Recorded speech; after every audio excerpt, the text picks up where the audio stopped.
You're listening to the Sports Cycle on 105.1 Live. I'm your host, Tim McKain, and today we're going to do things a little bit differently. You know, I have a guest. You know, we're talking about his journey or her journey on the fight game, and I will have Anthony Jackson come on the show later. But today I wanted the program really to be about football, and right now in the current events in football is black head coaches and the lack thereof. So throughout history, throughout the National Football League, African Americans and the NFL's relationship has been up and down. The NFL has done wondrous jobs working with HBCU programs, promoting financial literacy programs, all that kind of stuff for HBCUs. As a matter of fact, before integration, it was the basketball players who had to prove their abilities more so than the NFL players. The NFL and the HBCUs have always had a good relationship because it was about the play. But when it came to certain positions, the NFL, they didn't always recognize African Americans in the way that they should. Back in the day, the middle linebacker position and the quarterback position were considered thinking man's positions. So if there was a guy who wanted to be a middle linebacker or a guy who wanted to be a quarterback as an African American, you could not play those positions. Matter of fact, there was times where literally you would either be blackballed or you'd have to switch positions. So a Lamar Jackson type, if Lamar Jackson played in the 1980s, he would have been a running back. He would have not been a quarterback. That's why a lot of people actually, they wonder about Lamar Jackson. They say, well, what kind of quarterback? He's like a glorified running back now. So a guy like Lamar Jackson in the 80s and the 70s, he would have definitely have been a running back based on the fact that quarterbacks, especially African-American quarterbacks, was something that was new to the table. It wasn't really until we saw Warren Moon, and he actually had to play 7 years in the Canadian Football League before he even had any traction in the NFL. We're talking about a guy who could have been potentially an NFL all-time leading passer, and he had to prove himself for 7 years to be on a level where people looked at him. And even with the 7 years that he was in the CFL, he still made it to the Hall of Fame. That's how great Warren Moon was, and he doesn't get the recognition that he deserves. But if you were to add up his numbers in the CFL and the NFL, his numbers are incredible. And the same thing for the middle linebacker position. We see it with Ray Lewis now and all that. The middle linebacker position was a thinking man's position, and now we see it more African Americans playing that. Now, when it comes to the NFL head coaches, that's where the new wave has been. Before it was the middle linebacker position, then it was the quarterback position. African Americans continue to make waves in a state where people continue to not believe in their mental abilities. They always believed in African Americans' physical abilities, but they never were able to believe necessarily in our in our mental capabilities. It wasn't until we were able to quote unquote prove ourselves that they were actually able to see not only African Americans could do it, but they could excel.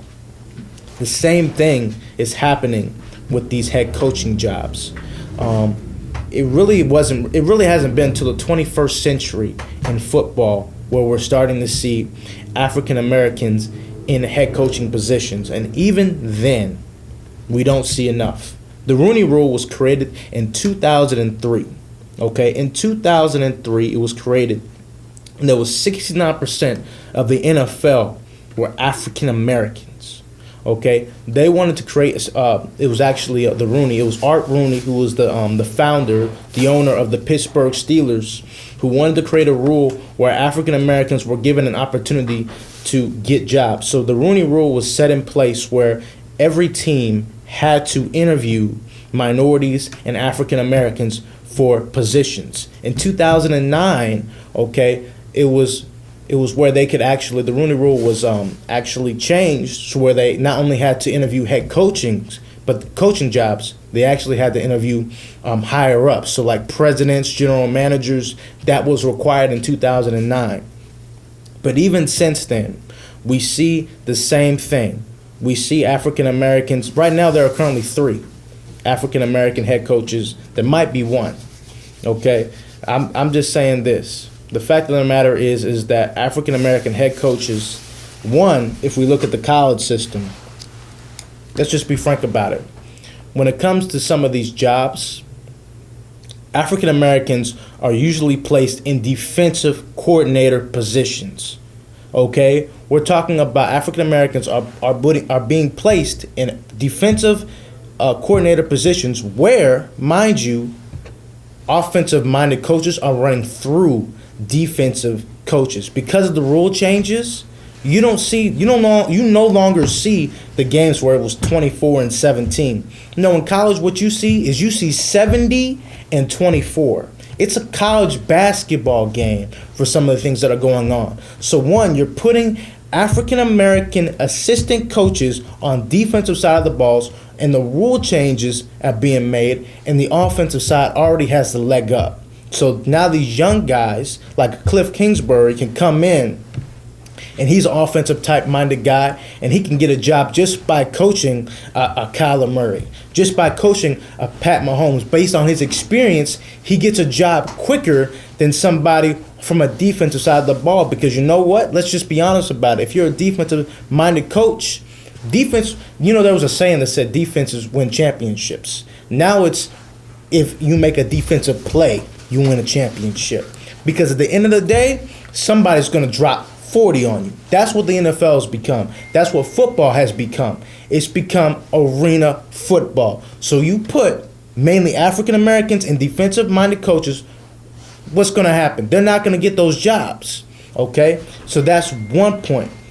Secondly, African American coaches are put in positions where teams are losing. They are losing records. They are not good teams. Whereas, let's be honest about it. In basketball, we see something different. Like Steve Nash, and I'm going to switch it basketball to make my point. Steve Nash. A lot of people were upset about Steve Nash being hired for the Brooklyn Nets, and they said, "Well, what did he deserve? How did he deserve that job? He was just a guy who was a great player.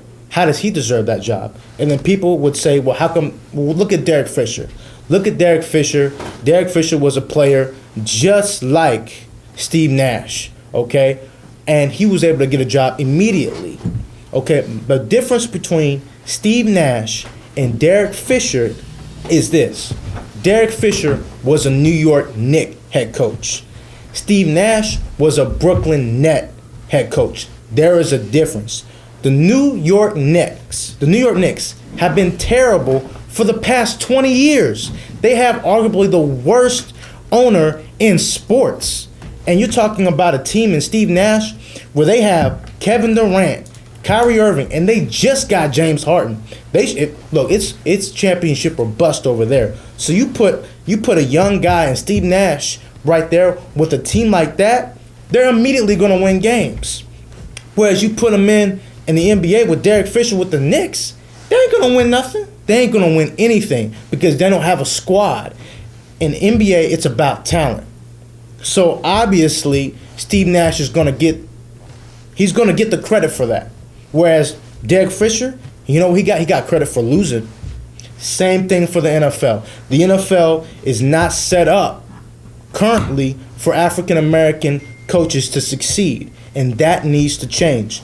I propose that there should be a push for black ownership, okay? Not saying that NFL owners will not hire African American coaches, because obviously they will. Just like in the NBA, they will hire African American coaches, but it is going to be few and far between. My point is, if we push for black ownership, a black owner, there's a higher probability that they will hire African American executives, African American general managers, and ultimately African American head coaches, which will change the issue with African Americans. And I got my boy Anthony. What's good with your brother, man? You hopped in a little bit. What are your thoughts so far on what I've been saying, man? I agree. I mean, I don't think they really are giving so much of African American coaches the chance they deserve. I mean, they really put in just as much work as any other coaches. I feel like, if they've been more on that professional level where we could see them more and stuff like that, I think it will change the game as well, because we see a lot of them in college, high school, and even like little peewee divisions and stuff like that. I feel like, if they cross over to that mainstream and show them their resume and stuff, I think it will impact a lot. Yes. For the next generations as well. I agree. But you know what? I'll just say this. Eric Bieniemy, he's got the resume, and they didn't even give him a look. Okay? Come on now. We talking about a team with Patrick Mahomes. Okay, if this was Cliff Kingsbury and he was a Kansas City offensive coordinator, he gets a job off the bat. Why can't Eric Bieniemy get the job? Okay? Patrick Mahomes, what he's been able to do with Patrick Mahomes is incredible. Patrick Mahomes is the youngest player to ever win a MVP, the youngest player to ever win a Super Bowl. You're telling me that you have a guy who's an offensive coordinator who's done that, and he doesn't get a job offer? That's disrespectful, and I vehemently disagree with that, and I believe the NFL has to do something about this, because this Rooney Rule that they created back in 2003, where people just here's the thing about it. NFL coaching, they know that, I'm not even sure if they're going to take me seriously, because they have to just do the status quo. Oh, you can come in the building, we can interview you, but ultimately we can choose our guy. You see, African Americans continually have to push to be excellent. Okay? We have to constantly be the best. I have no problem with being the best, but give equal opportunity to people who have the resume to do it. Eric Bieniemy should have a job today. No excuses. No excuses at all. You're listening to 105.1 Live. Welcome back. Sports Cycle. And, we talked about the black coaches and my belief in it being black owners elevating in positions where they can actually hire people in executives roles, head coaching roles, general manager roles, etc. But now I want to talk about another subject, and that's colorism in sports. The one thing that I noticed was Patrick Mahomes, and Stephen Curry kind of dealt with this too. And I want to know your take on this too, Anthony. Patrick Mahomes is the youngest quarterback to win a Super Bowl. He's the youngest quarterback to win an MVP. He also is the first and only player in NFL history to have a $500 million contract. But if he were a Lamar Jackson or Deshaun Watson, he would be celebrated. He will be more celebrated than he was if he had the same complexion of a Lamar and a Deshaun Watson. And I think that that's an issue, because at the end of the day, black is black. I do understand that there have been historical differences in how people were treated. Based on if you were dark skinned, you were treated a certain way, and light skinned, you were treated another way. But at the end of the day, there was mistreatment, and so I just think in our community we have to heal as a community, because I definitely sense that there isn't that same level of recognition. As a matter of fact, I was talking to an older gentleman who said straight up he cannot relate to Pat Mahomes. And a lot of people felt the same way about Stephen Curry, because you see both Stephen Curry and Pat Mahomes, even though Stephen Curry he's got both black parents, they both came from wealth. Okay, so not only are they fair-skinned, but they came from wealth. Whereas traditionally, when you look at the NBA, you would think the majority of African Americans, especially when it comes to leveling up in basketball, they either came from inner city communities, and they either had brown skin or dark skin complexions. And so really for the first time, we're seeing a light-skinned baby assassin in Stephen Curry, who's this 6'2" guard. He's shooting threes. He's not even playing like a traditional point guard. No, you know what I mean. He plays totally different. He has fun. He does little eye things. You know what I mean. He's doing a little shimmy or whatever. Something different. Something different. Patrick Mahomes, he's throwing footballs like it's a baseball. Whereas Lamar Jackson, he's super athletic. He's strong. He's got that black man swag. Mm-hmm. You know what I mean? Right. And so I feel like people look at them differently, but at the end of the day, those brothers are still black. Still you know what I'm saying? Like, we're talking about Stephen Curry, who was a unanimous, put respect on Stephen Curry's name. I'm going to be honest with you. I'm a LeBron fan, straight up. Okay? But put some respect on Stephen Curry's name. Unanimous MVP, 2-time MVP, 3-time NBA champion, greatest shooter of all time. Okay, and he's killing it this year. Matter of fact, they put so much disrespect on his name. They were saying, "Oh, Damian Lillard, he's the best point guard in the league." You know what Stephen Curry did to him when right after the analyst said that? Right. Stephen Curry dropped 62 on their head. Yeah, 62 on their head. Stop disrespecting the light-skinned assassins. What do you think, brother? Like, am I tripping or like, what are your thoughts? I understand. I mean, shout out to LeBron too, because he got a big movie coming out. You the great when they throw you in Space Jam. Yes. He got Space Jam 2 coming out and stuff. So I can't wait to see that with my daughter and son. And for the for Stephen Curry and stuff. I mean, we can't just do because of what we've been through, and somebody else has a different lifestyle or because of the color of their skin. They're still black. You know what I'm saying? They're still our brother. We still got to look out for them. If they come from different lifestyle from you, that means they could teach you something. They could teach you something. They could wake you up to see something different beyond of what you're used to, and you can help them out of education from where you came from. You know what I'm saying? We could work together and evolve and then to do something better for our community instead of just shutting each other down just because one person has something better than the other.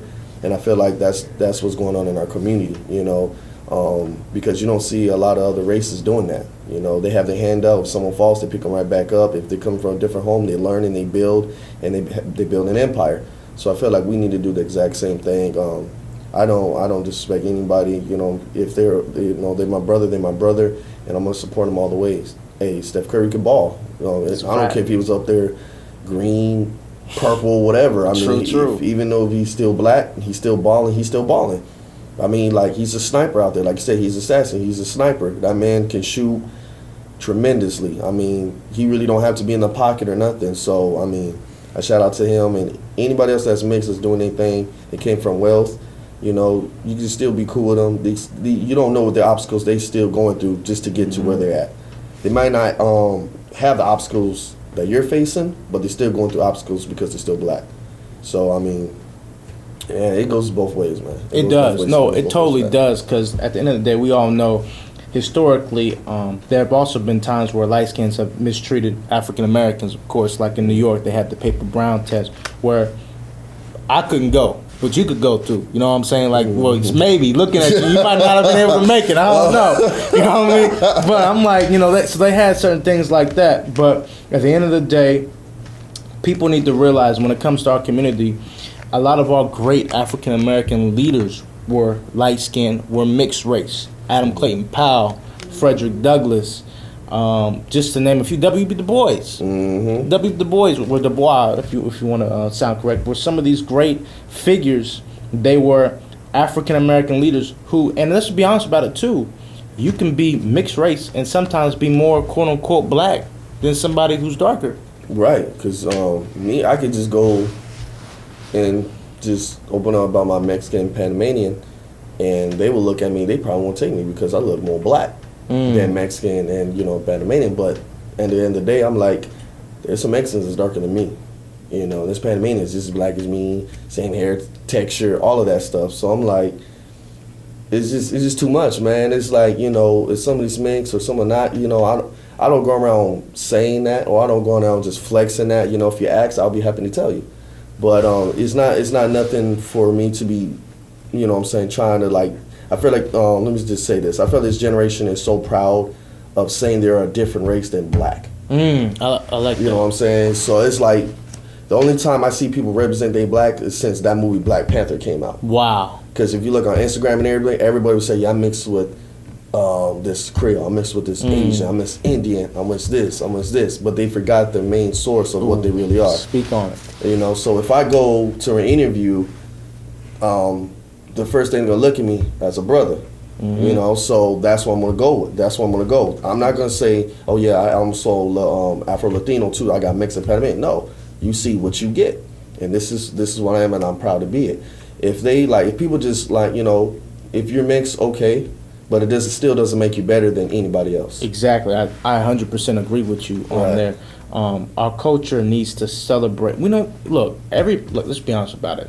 All African Americans are mixed. But that does not mean that you should go around saying, well, I'm half or I'm a quarter white. Exactly. What? You're black. You are African American. There is nothing wrong with celebrating your blackness. Too much in this country. This country created the idea of race. The idea of race wasn't created until slavery.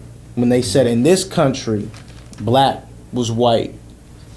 Black was slave, white was free. They created this. Any other country, even in Africa, they identify with countries. They don't, you know what I'm saying? They say they're Nigerian. They don't just say, they say they're African, but they say they're Nigerian. In this country, they created race. And so I think the whole idea of colorism, it affects our community so deep that it's going to take a long time to heal. But I would just say this. I do find it interesting how a brother can be jealous of a brother because he's light-skinned, but then like light-skinned women. You know what I'm saying? Yeah, because it's insecurity, man. I feel like a lot of them's insecure and who they're around and stuff, and that's we're programmed to see that. What do we see on TV? This exact same thing. Exactly. Martin with Gina and Pam. You know what I'm saying? Wow, it's that's like, a great point. In any other movies, why like someone like Pam had to be like the obnoxious, loud one, you know, the light skinned one had to be calm and stuff. But at the end, end of the day, it's still black, and that's what we're interpreting. That's what we're programmed to see. Yes. And it's sad because beauty doesn't really have some color to it. It's really what you are as a person, you know. So you could be light skinned, still just be ugly because of your attitude, your personality. It doesn't mean you're beautiful just because of your skin. You know what I'm saying? So I just feel like we need to wake up and stop being programmed and exit out of the matrix, you know what I'm saying, and really start being out in the real world. Agreed. You know, and really everybody being equal and treating each other, you know, according to what we need to do. I think what you hit the nail on the head, really. I mean, and to be honest with you, what we need to do is, as black creators, okay, people who are making movies, people who are making films, we need to have a balance of brown skin, dark skin, light skinned women. We need to have a balance of dark skin, brown skin, and light skinned men in movies. You know what I'm saying? Like, too much in our like one of my favorite movies in Tamani. Remind me of this movie. I want to make sure I'm getting the title right. It wasn't Shaft, but it was the other movie where he was like a drug dealer and he was trying to escape the game. And it was the cat who was in Different World. He was the father to Whitley, and he was like a drug dealer, and he was like light skinned, and he was beating up dudes. I forgot what the title was, but basically, Superfly. Yeah. Superfly is one of my favorite movies of all time because you saw a light skinned dude kicking butt and taking names, and you didn't always see that. You know what I'm saying? Like, so much in our culture, we would say light skin is soft, but dark skin is tough. Not saying it can be either or. Right. You could have some dark skins who are soft and some light skins who are tough, and then have some dark skins who are tough and light skins who are soft. It's about the person. It's not necessarily about the color, and I think that's one of the things that needs to change. But I definitely think what we need to do in our culture is we need to put more balance out. Right. You know what I mean? It's got to be balanced in movies, entertainment, and also we have to celebrate wins outside of entertainment and sports. I'm a sports reporter. I love sports. I love talking about black athletes, minority athletes, whoever. I don't care. I don't care what color you are. Right. You know what I'm saying? What gender you are, whatever. I'll celebrate you. But it's time in our culture to celebrate the other great leaders. You know what I mean? Our community, the scientists, the doctors, shoot, the policemen, the firemen, the teachers. Right. You know what I mean? Like, these are the people that need to be celebrated and won. I remember I was listening to a Steven Jackson interview, and Steven Jackson talked about how, like, the drug dealers in his community, when he was little, they protected him. When he wanted to sell drugs, they said no. They said, because we see something in you. We see that you could kill it on the court, that you could get back to our communities. We need to see that in other things as well. We need to see that with the kid who knows how to do graphic design. Right. The kid who's good at creating games. The kid who's in coding, whatever. Like, these are some of the things that need to be invested in. But Tony, what are your thoughts on just some of the things from that perspective? I think so, man. I think we all need to be more recognized for all the great stuff. Cause did you know there was a sister, her name is Jordan. She did Black Lives Matter Museum in Greensboro. Okay. Yeah, it's down there. I don't know if they I know it's been on news one time or something like that, but it's perfect. Remember, all the art was all over the walls and everything? It's all hung up. Everything. Shoes, everything. March pictures, everything.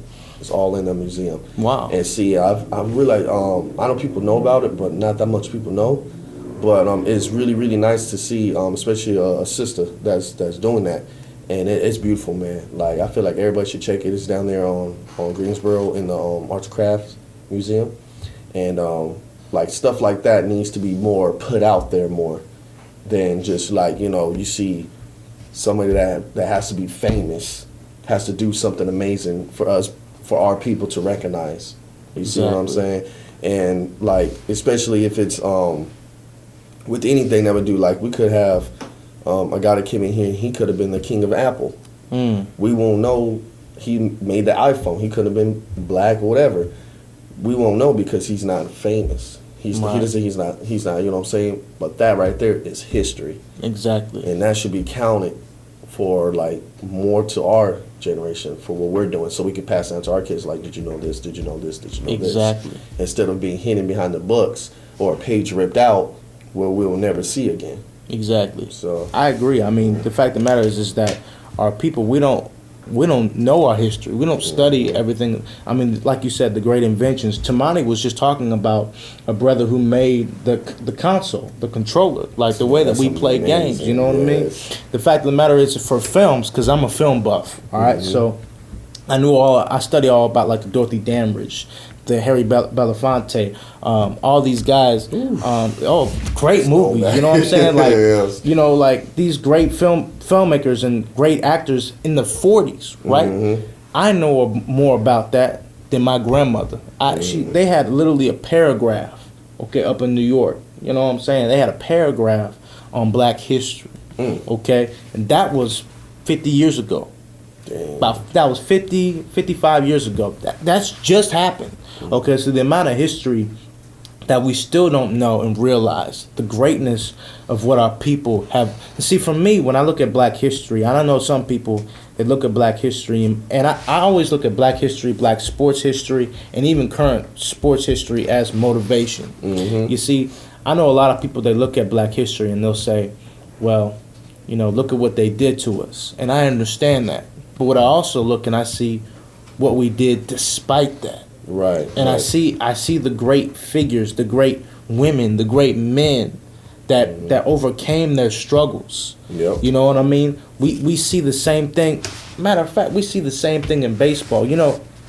Before, it's kind of funny. Did you know back in the 1880s, they actually mixed races in baseball? They actually had leagues where black men and white men played together. It was like semi-leagues. Then they segregated again, and they said, well, black people can't play. It's just a white sport. Black people created the Negro Leagues. Okay, so we had a black owner, a black general manager, the black manager, and the black pitcher, and the black players. We created that.